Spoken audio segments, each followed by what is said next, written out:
Vamos falar sobre o novo logotipo do governo. É verdade, o governo de Portugal lançou uma nova imagem, um novo branding. Isto tem estado a gerar muita polémica, mas este vídeo não é para falar sobre a polémica do ponto de vista político. Malta, aqui não se fala de política. Não, eu vou apenas analisar este rebranding de um ponto de vista estratégico. Sim, porque branding sem estratégia não faz qualquer sentido, ok? É só um monte de coisas bonitas ou feias. E há muito sobre este logotipo que nós podemos analisar. Mas lembrando sempre que eu não estive envolvida no projeto, e há muitas informações que eu não possuo, não é? Que só quem esteve efetivamente dentro do processo é que sabe. Portanto, esta análise carece sempre de alguma informação que, obviamente, só as partes envolvidas é que vão saber. Em primeiro lugar, vocês já estão a perceber que, pelo momento político que o nosso país está a viver, este rebranding está a ser alvo de muitas mais atenções do que provavelmente seria se não estivéssemos a passar por isto, ok? Mas é como eu vos disse, só vamos analisar a parte estratégica.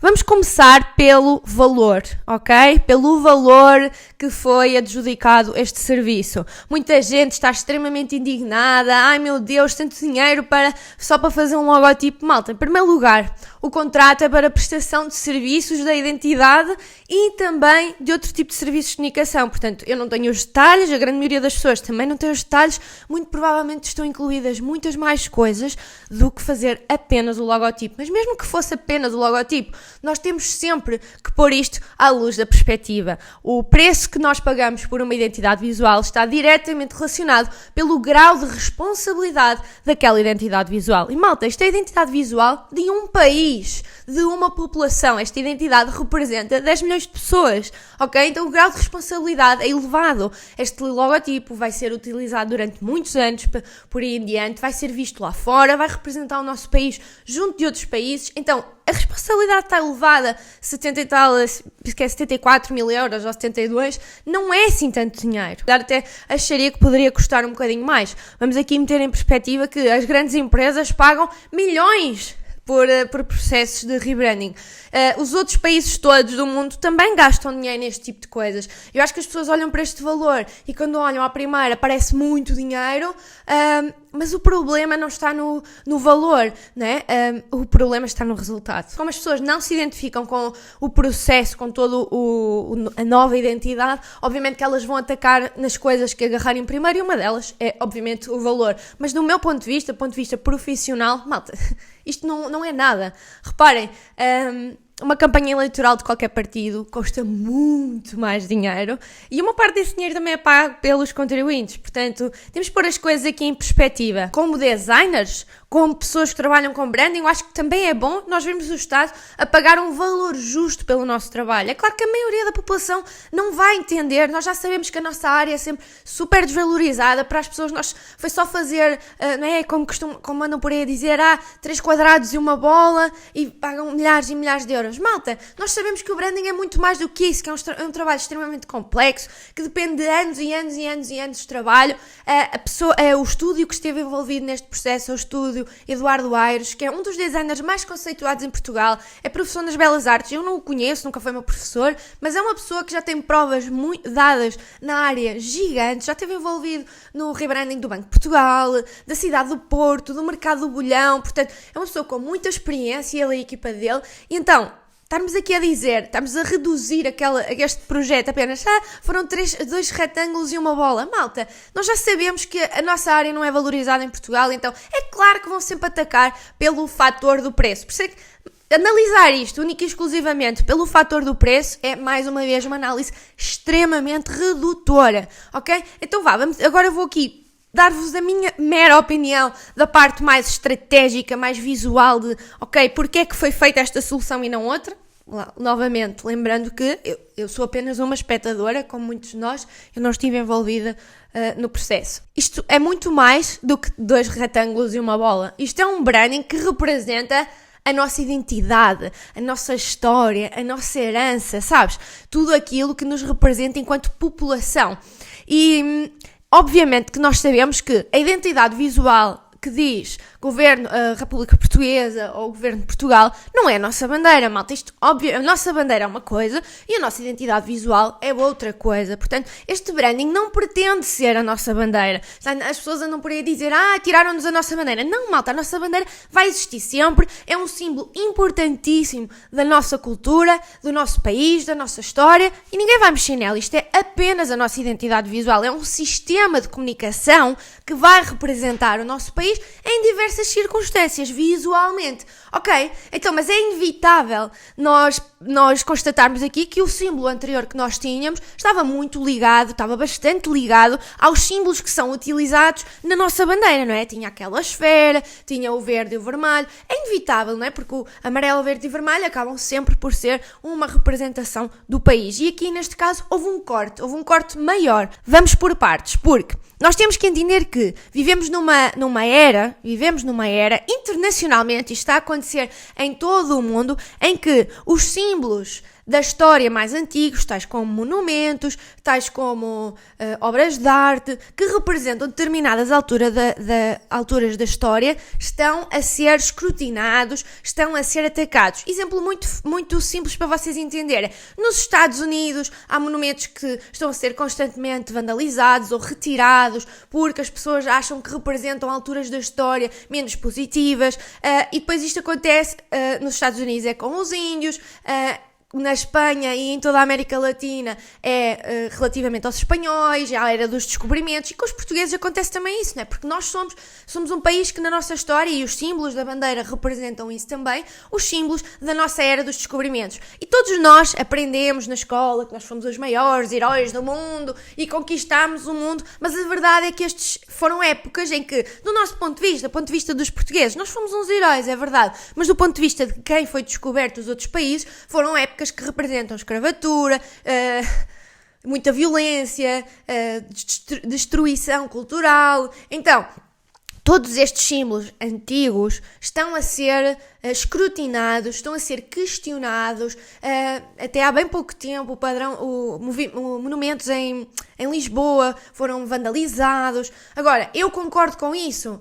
Esta questão é uma questão que está muito na boca das pessoas no mundo, não é? Porque ninguém sabe, até que ponto é que é correto nós analisarmos coisas que aconteceram há 500 anos sob os olhos de 2023, não é? O mundo era muito diferente, a sociedade era muito diferente, então nós estarmos a analisar coisas que aconteceram há 500 anos, obviamente que nós não podemos analisar com os mesmos padrões, era uma sociedade e uma realidade completamente diferente. Mas também faz sentido que as pessoas que foram especialmente atacadas nesses momentos e todas as gerações futuras se sintam de facto que aqueles são monumentos que nos representam. Então, estão a ver esta polémica toda que eu acabei agora de vos explicar, e agora vamos levar isto então para o processo de rebranding, porque nós temos que perceber que este branding representa o nosso país, e quando se faz um processo de rebranding, normalmente nós queremos reposicionar a forma como somos vistos, né?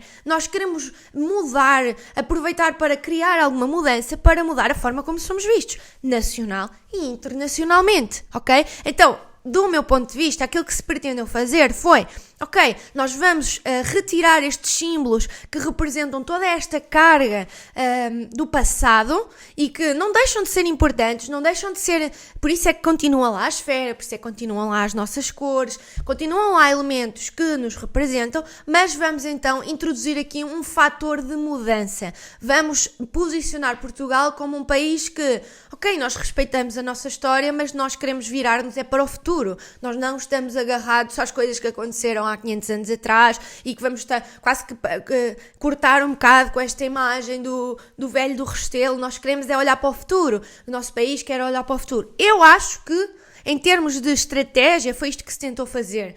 E faz sentido, faz algum sentido. Só que qual é que é aqui o problema? É que as pessoas deixaram... Primeiro, isto não foi comunicado muito claramente às pessoas, né? Então as pessoas, quando não entendem aquilo que se passou, elas criticam. Portanto, este processo deveria ter sido comunicado com mais pujança, com toda uma estratégia para explicar isto. isso também pode não ter acontecido pelo simples facto de que, entretanto, estamos a viver este momento político e este processo de rebranding que foi aqui apanhado pelo meio por causa das questões de timing e como nós sabemos, estamos agora aqui num impasse, então há coisas que se calhar queriam que tivessem acontecido e que não aconteceram. Eu entendo que também queremos mandar a mensagem para os outros países e que nós somos um país que, em um território, somos pessoas que aceitamos todos, somos um país que está virado para o futuro. O problema é que as pessoas sentiram, os portugueses sentiram que nos foi removida a nossa herança, ok? E nós, quando estamos a falar de marcas, principalmente processos de rebranding, nós temos de entender que as pessoas para quem as coisas são direcionadas, neste caso, obviamente que esta marca os portugueses têm que sentir que estão representados por esta marca, e obviamente nós nunca vamos agradar a todos, mas numa generalidade, nós temos que, os portugueses têm que sentir que esta marca os representa, não é? E nós sabemos que os portugueses são um povo que não gosta assim muito de mudança, e lá está, todas estas questões que eu vos falei não foram devidamente explicadas, não foram devidamente comunicadas. Então as pessoas simplesmente, lá está, as pessoas falam com os argumentos que têm e pensam, tiraram a nossa história, apagaram a nossa história, removeram tudo o que somos portugueses, não faz sentido nenhum, isto é só dois retângulos e uma bola, né? E lá está, como eu vos acabei de explicar, isto é muito mais do que isso. Então, eu acho que nós poderíamos, talvez pudesse ter sido interessante, fazer, de facto, este corte, não é? Posicionar o país e esta imagem numa perspectiva de futuro, mas fazê-lo sem ser um corte tão radical. Acho que poderia ter sido interessante explorarmos isso para que a população, para que os portugueses não sentissem que de facto tinha sido um corte tão radical, porque nós podemos introduzir mudança, podíamos retirar todos aqueles detalhes da esfera para não representar tão especificamente aquilo que era o passado, mas deixar pequenos detalhes, porque a verdade é que, lá está, os descobrimentos foram uma época má, mas também foram uma época de grande evolução, também houve muitas coisas boas, não foram só coisas más, como em tudo na vida. Então se calhar podíamos tentar deixar alguns detalhes em que, ok, nós cortamos com o passado, cortamos com a parte negativa, mas também mantemos algumas coisas que são fruto de positivo daquilo que surgiu dali, não é? Em todos os rebrandings há sempre uma linha muito ténue, e eu, enquanto profissional, que já fiz muitos rebrandings para marcas e para empresas, eu entendo isto, que há sempre uma linha nós andamos ali em cima do muro em que não sabemos vou cortar, vou mudar muito ou vou mudar pouco, mudei demasiado ou mudei muito pouco, não é? Então há sempre ali uma linha muito ténue, parece que andamos em cima de um muro e não sabemos muito bem se vamos pender para um lado ou pender para o outro, não é? Entre mudar radicalmente ou mudar muito pouco, porque depois se não mudarmos quase nada, também é quase que mais, para que é que fizeste isto, não é? Então mais valia não teres feito. Mas depois ainda há outra questão, que é a questão da tipografia. E atenção, a tipografia que lá está é lindíssima, o arranjo tipográfico está muito bem conseguido, tem um nível de detalhe incrível. A questão é que a sensação que dá é que temos um símbolo super moderno, super minimalista, com uma comunicação mais moderna, mais dinâmica, e depois temos uma tipografia super conservadora que não casa. A sensação que dá, e outros designers também sentem isso, é que de facto parecem duas comunicações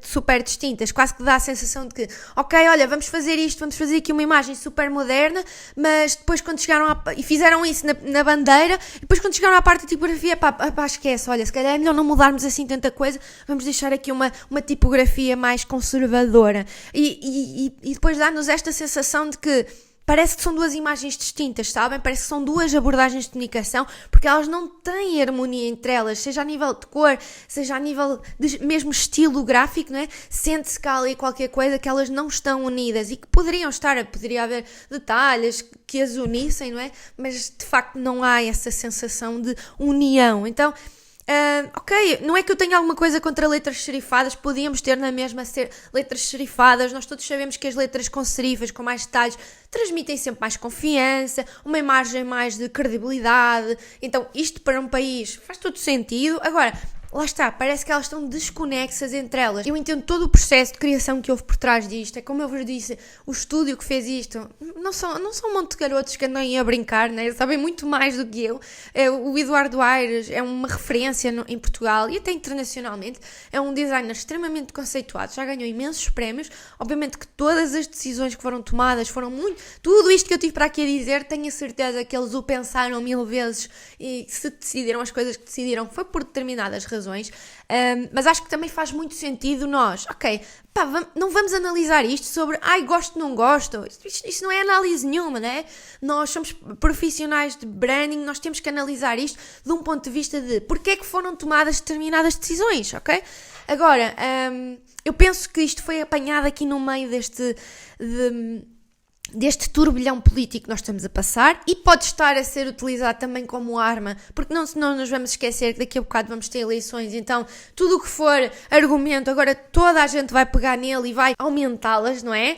À vista das pessoas e eu acho que este projeto é o exemplo claro disto. Agora, malta, a minha análise é puramente estratégica do ponto de vista profissional de branding e de design. Por amor de Deus, não me venham para aqui pôr comentários políticos. O espaço aqui não é para falar sobre política, este espaço aqui é para termos uma discussão objetiva e clara sob o ponto de vista de marca. Se não conseguirem fazer isso, por favor não comentem, sério, eu não quero mesmo transformar este vídeo num vídeo em que só vamos andar aqui a dar palco a argumentos políticos, até porque as pessoas não conseguem ser objetivas quando falam de política e por isso é que eu não gosto de falar aqui sobre política. Portanto, malta, se fizerem comentários sobre política, eu muito provavelmente vou ocultá-los, fico já aqui a dizer isso, mas de qualquer forma, se quiserem dar o vosso feedback aqui do ponto de vista de branding, por favor façam.